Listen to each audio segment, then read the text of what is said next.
Alhamdulillahilladzi aqdama ala ibadihi billah bima dafa'a anhum kaida syaitan wa khana wa radda amalahu wa khayyaba dhanna in ja'ala as-sawma hisnan li awliyaihi wa junnah wa fataha lahum bihi abwaabal jannah.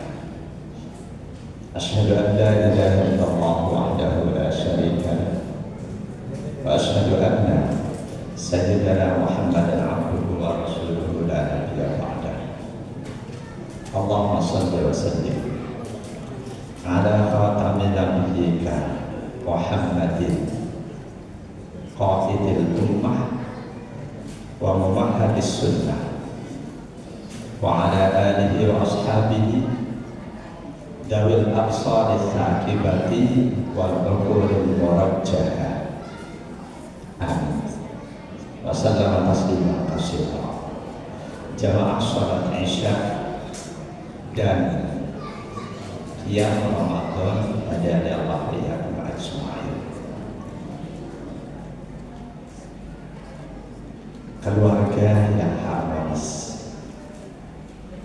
Keharmonisan keluarga adalah dambaan siapapun yang membangun keluarga. Siapapun, damai, rukun, bahagia. Atau dalam bahasa Al-Quran, as-sakinah, merupakan sesuatu yang dijanjikan oleh Allah Subhanahu wa Ta'ala bagi siapapun yang membina rumah tangga. Insya Allah kita hafal ayat yang sering dicantumkan di undangan resepsi. Lalu ayat berapa? 21. A'udzubillahi minasyaitonir rajim.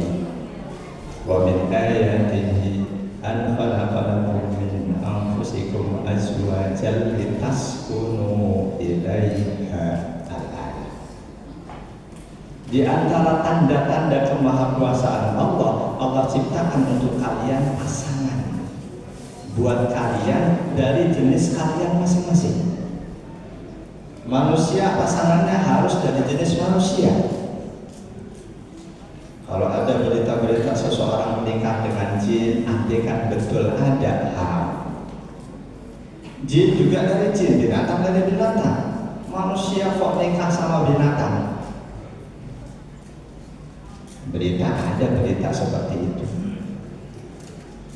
Litaskunu ilaiha, Allah janjikan di situ dengan pernikahan kalian akan bisa mendapatkan kesakinah, damai, rukun, sejahtera.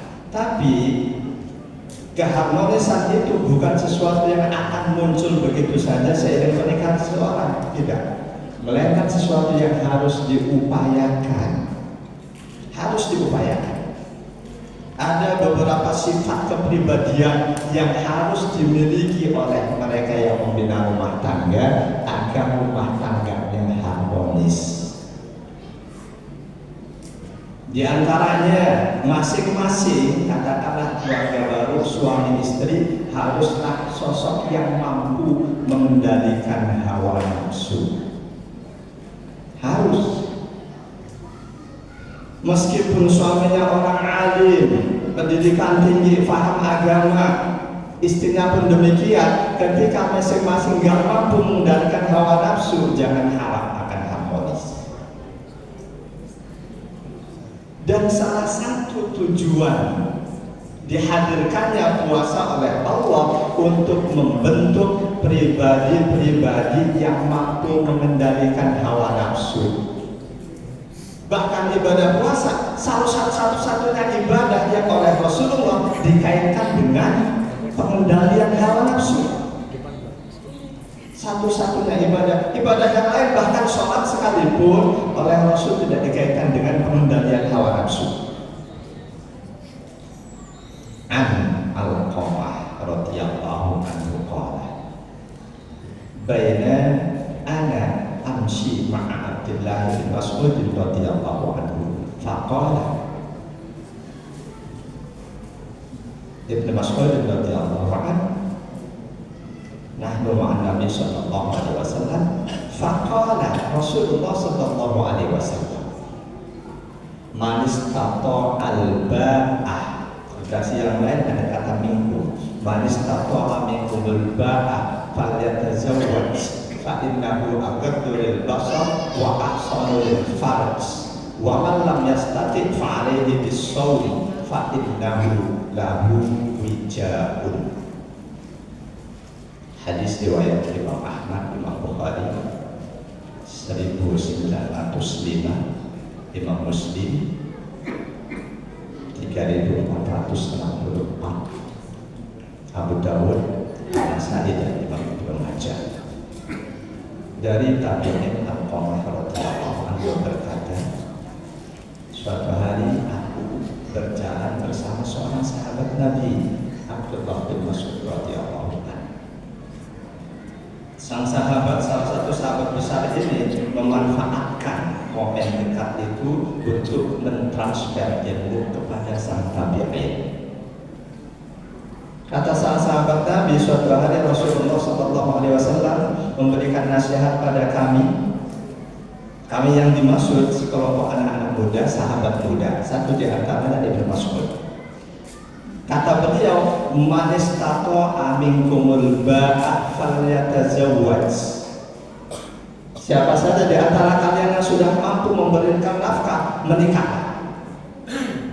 Ketika seorang manusia sudah balik, saat itu sudah muncul dalam dirinya hasrat keinginan terhadap lawan jenis. Islam tidak membatasi usia berapa seseorang boleh menikah.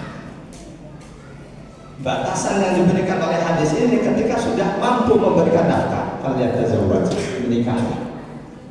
Fa innahu aghaddu lil basar wa ahsanu lil farj. Karena dengan menikah itu pandangan mata, nafsu mata bisa terkendali, demikian juga nafsu syahwat. Wa man lam yastati, dan barang siapa yang belum mampu memberikan nafkah sementara gelora dalam dirinya, hasrat dalam dirinya demikian tinggi, salam Rasul fa'alaihi bisawm, hendaklah dia rutin berpuasa. Fa'innahu lahu wijahun, karena puasa itu bisa menjadi tameng, perisai buat dia dari terjerumus memperturutkan hawa nafsu. Karena itu jamaah dari apa yang berbahagia, sepanjang Ramadan ini yakin mayoritas umat Islam yang puasa. Boleh jadi 100% mereka yang puasa, dorongan hawa nafsunya berada di titik yang paling rendah. Nafsu semuanya, nafsu yang terbesar, yang besar-besar dalam diri manusia, nafsu terhadap lawan jenis, nafsu terhadap harta benda, nafsu terhadap jabatan, selama mereka puasa itu ada di titik yang terendah. Saya belum pernah membaca adanya survei pejabat-pejabat yang korup selama Ramadan mereka puasa, aktivitas korupsinya bagaimana. Kalau ada survei, yakin aktivitas korupsinya berada di titik yang terendah selama mereka puasa dan puasanya benar. Karena itu kesempatan baik untuk membina keharmonisan rumah tangga adalah di saat ini, di saat dorongan hawa nafsu berada di titik yang terendah. Jemaah yang berbahagia, saya yakin Anda semua sepakat, Bapak Ibu sepakat bahwa keluarga momen paling harmonis ketika baru menikah. Betul kan? Ketika masih sebagai pengantin baru itu pasti harmonis terus. Pagi siang sore malam selalu senyum. Tapi ketika masing-masing tidak bisa mengendalikan hawa nafsu, misal 3 hari setelah menikah sudah kembali kerja, pulang dari kerja, si istri di rumah sudah membayangkan suaminya akan bagaimana. Dia sudah siap sambut dengan senyum. Sampai rumah betul suami senyum, istri senyum, tapi si suami gak bisa menahan diri. Dia ngomong, "Dindaku tersayang." Ya ada. di kantor ada karyawati baru, masya Allah cantiknya, ternyata Dinda yang selama ini abang anggap paling cantik gak ada apa-apanya dibanding dia. Kira-kira senyum istri berubah atau tidak? Itu suami yang tidak bisa menahan hawa nafsu meskipun nggak melakukan hal-hal yang dilarang agama. Menyanjung orang lain di depan istri itu bagian dari ketidakmampuan seseorang menahan hawa nafsu. Ketika istrinya pun sama nggak bisa menahan hawa nafsu, boleh jadi mendengar itu dia sudah ngancam. Besoknya suami pulang kantor, istri menyambut dengan senyum tapi sebenarnya ada modus. Kasih minuman hangat begitu sudah ngomong ada. Hati tidak belanja di satu suara yang baru, Pakuan Siti katakan. Di situ ternyata, masya Allah, ada seorang pemuda yang baik banget belanjakan namun dibawain. Lebih dari itu, masya Allah dia badannya benar-benar dambaan setiap wanita.